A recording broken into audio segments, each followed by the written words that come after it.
naman pong wanted sa tatlong frustrated murder cases ay arestado sa Cotabato City. Mayroon pong buong pagulat na Star DJ Tom. Arestado ang isang 45 anyos na lalaki na matagal nang pinaghahanap ng batas dahil sa tatlong kaso ng frustrated murder sa Isulan, Sultan Kudarat matapos matunton sa Cotabato City kahapon ng umaga, Lunes, Mayo 11.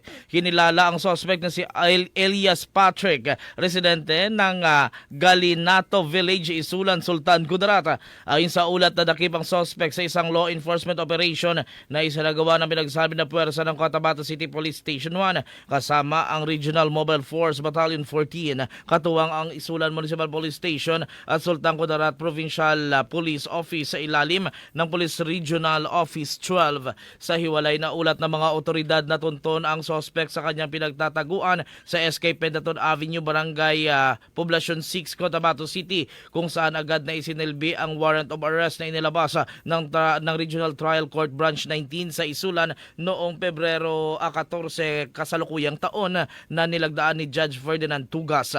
Batay sa investigasyon, nagtago umano ang suspect sa Cotabato City matapos malaman ang pagkakasa ng mga arrest warrant laban sa kanya. Sa tulong na impormasyon mula sa mga residente ng Barangay Poblacion 6, na validate ang kinaroroonan ng suspect na naging daan sa matagumpay na operasyon ng magkatuwang na unit ng Cotabato City Police Office Pro Bar at Pro 12. Sa kasalukuyan na sa kustudiyan na ng pulisya ang suspect habang inihahanda ang mga susunod na legal na hakbang laban sa kanya. At iyan ang aking report.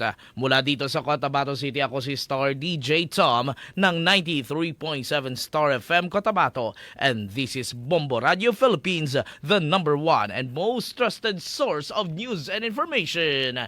Basta Radio! Bombo!